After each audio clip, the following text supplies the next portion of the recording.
one not found written in the book of life was cast into the lake of fire. Dapat sigurado ka na naka-written ang pangalan mo sa aklat ng buhay. Palapakan nga natin ang Panginoon. Amen! Hallelujah! Kasunod, tingnan po natin.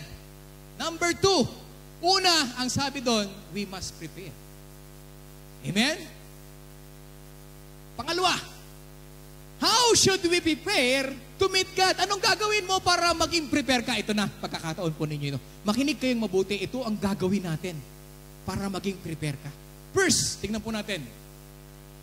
You must answer the first call. Ano ba ang first call na dapat mong i-answer? The first call ay ito po. The first call is the gospel call. Na laging tumatawag sa'yo pero ini-ignore mo. Hello? Amen? Ang gospel na ito ang magsisilbing kaligtasan mo. Para kang nalulunod na hinagisan ka nito. Para ikaw ay maligtas. And what is the gospel? Tinan po natin. Man is not forced to answer this call. Hindi ka naman pinipilit eh. Ala, umaten ka na dito at bautismo ka na kagad sa tubig. Ayaw mo man o hindi, basta halika dito. Hindi tayo pinipilit ng Lord. Amen? Sabi dito, man is not forced to answer this call, the gospel call. Hindi ka pinopwersa. It's up to you. Amen? Kasunod. Though we have choice, we dare not to neglect. Meron tayong choice na tanggihan, pero ang gusto ng Lord, tanggapin mo yung gospel na inaalok sa'yo ng Lord. Pwede mong tanggihan, pero ang hinihiling ng Lord, tanggapin mo yung gospel. At ang sabi dito, are you ready to answer to the gospel call? Alam ko marami ditong nag-answer na, pero yung sa mga bisita natin mamaya, meron kang call ngayon. And that is the gospel call. What is the gospel? Tingnan po natin. Ang gospel po, sabi dito, the gospel is salvation is in the gospel message. Ang salvation ay narito sa gospel na ito. Ang kaligtasan. And what is the salvation? What is the gospel? Tingnan po natin. Ang sabi dito, Romans 1:16, for I am not ashamed of the gospel of Christ. Kailangan hindi ka nahihiya sa gospel of Christ. Why? For it is the power of God to salvation for everyone who believes. Ito yung kapangyarihan ng lahat ng maniniwala sa gospel ng Panginoon. For the Jew first and also for the Greek. For the Jews and for the Gentiles. Ini-invite tayo ng Panginoon. Amen. What is the gospel that can save us? Ito po yun. Moreover, sabi po, ng 1 Corinthians 15:1-4, moreover, brethren, I declare to you the gospel, which I preach to you, sabi ni Paul, which also you receive and in which you stand. Kailangan tayuan mo tong gospel na to. Why? Tinan po natin. By which also you are saved, by the gospel you will be saved. If you hold fast that word which I preach to you, unless you believe in vain. Kung maniwala ka sa kawa. Amen? Alam nyo, kailangan mo mag-believe para matanggap mo yung yung gospel. Ano yung gospel na ito? For I delivered to you first of all that which I also received. Na-receive din ni Paul. That Christ died for our sins. According to the scriptures. Ano pa? The first died, and that He was buried, and that He rose again the third day according to the scriptures. Ang gospel ng Lord, tatlong bagay. He died for your sin, He buried, and He rose again. Ano sabi? Ibinigay kay Peter yung susi para sa kaligtasan. Ang sabi dito ni Peter, tingnan po natin. Acts chapter 2 verse 37-38. Now then, they heard this. Yung mga nakapakinig ng gospel ng Panginoon. They were cut to the heart and said to Peter and the rest of the apostles, men and brethren, what shall we do? Ano itong gagawin nila para matanggap nila yung kaligtasan ng ating Panginoon? Anong sabi ni Peter? Tatlong bagay din ang binigay ni Peter. Ano yon? Then Peter said to them, repent. Alam nyo, ang dami pong pagsisisihang mga kasalanan ginawa mo sa body mo. I don't know kung anong ginawa ninyo. But you and your God lang ang nakakaalam. But you need to repent. And let every one of you be baptized in the name of Jesus Christ.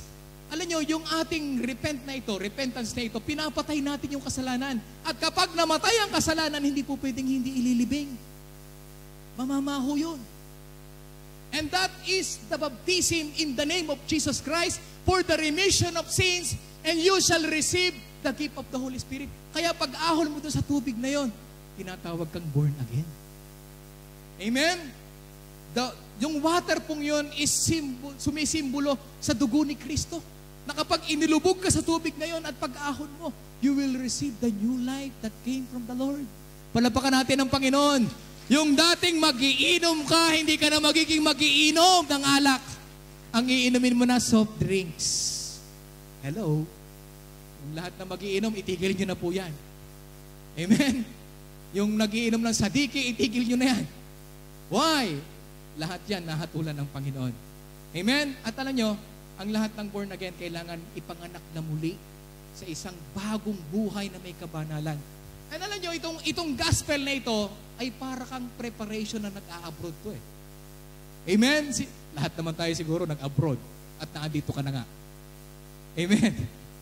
Amen? Hindi naman tayo sa Pilipinas, nasa Kuwait tayo. Kapag nag-a-abroad ka, kailangan mo ng preparation. At ano yung preparation na yun? Ito, una, kailangan mo meron kang passport. Amen? Second, kailangan mo magkaroon ng visa para makarating ka. At yung pangatlo, kailangan mo ng ticket. Itong tatlong ito, ang kailangan mo, you need to repent, baptize in Jesus' name, and you will receive. Amen? The gift of the Holy Spirit. Pero hindi natatapos sa tatlong bagay na ito. Amen? Ang kailangan, ang visa mo, ay merong tatak. Ano yun? Ayun. Nasaan na? Bilis, ayun. Amen? Alam nyo, kapag ka-falsificated yung documents mo, hindi po pwedeng tatakan. Amen? Kailangan yung visa mo talagang original at yun ang tinatatakan. Original visa must have a stamp. And that is the Christian who stay alive and remain in the presence of the Lord. Kailangan meron kang stamp. And what is that stamp? Tinan po natin yung stamp na ito. Ang sabi ng Lord, Ephesians 1:13, in Him you also trusted. After you heard the word of truth, alam nyo, pagkatapos mong mapakinggan yung salita ng katotohanan, the gospel of your salvation, in whom also having believed, pagkatapos mong maniwala, sundin yung gospel ng Panginoon, you were sealed. You were sealed with the Holy Spirit. Palapakan natin ang Panginoon. Hindi ka po pwedeng tanggapin sa langit without the seal of the Holy Spirit. You can abide to repent, to be baptized in Jesus' name, and receive the Holy Spirit. Pero kapag wala kang tatak ng seal ng Holy Spirit, iwan ka pa rin. Amen? Kaya yung iba, alam nyo, ito may mga tatak na ito, ito yung nagre-remain na nagiging alive. Amen? Akala ninyo, na-obey ko na yung gospel, ligtas na ako. No! You must remain alive sa presensya ng Panginoon. Palapakan natin ang Panginoon. Amen? So, kompleto yan. So, kapag ikaw ay nag-a-abroad, ang preparation mo, kailangan ka meron kang passport, visa na merong tatak, sealed. Amen? And the third, you have ticket. Second thing na dapat mong maunawaan on how you prepare, kailangan kilala mo yung employer mo. Hello? You must know who is your employer. Hallelujah. And who is your employer? Walang iba kundi yung nagbigay sa'yo ng visa. And who is this? Who is he? His name is what? His name is Jesus. Ituloy mo pa uli. His name is Jesus, the King of Kings, the Lord of Lords. Amen?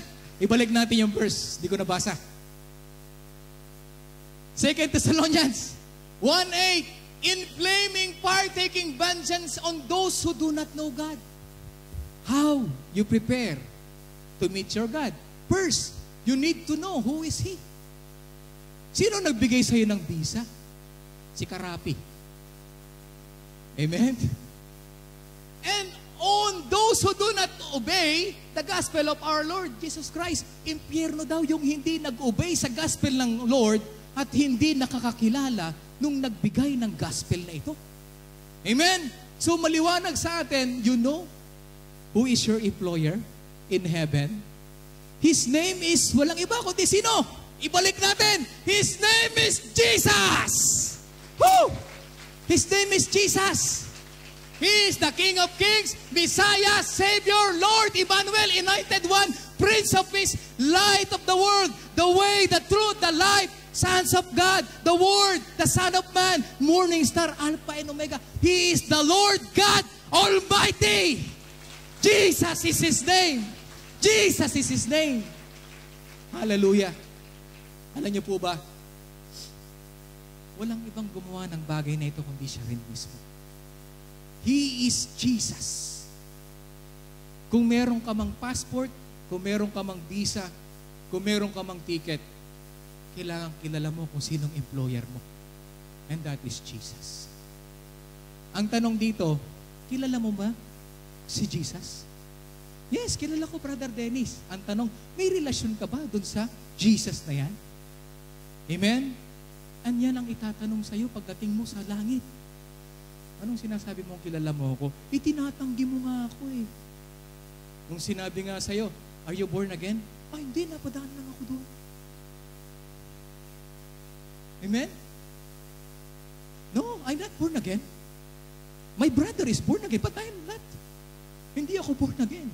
Tandaan mo, yung lahat ng nagtakwil kay Jesus, pagdating ng pagharap mo sa Panginoon, itatakwil ka rin niya. Talapakan natin ang Panginoon. Amen. And the third one, tingnan po natin. This is the last verse. Sabi doon, why should we prepare? Second, how? We must prepare to meet our God. And the third is ito. The third question is, when should we prepare to meet God? Kailan? Bukas? Ito po ang preparation na sinasabi ng ating Panginoon.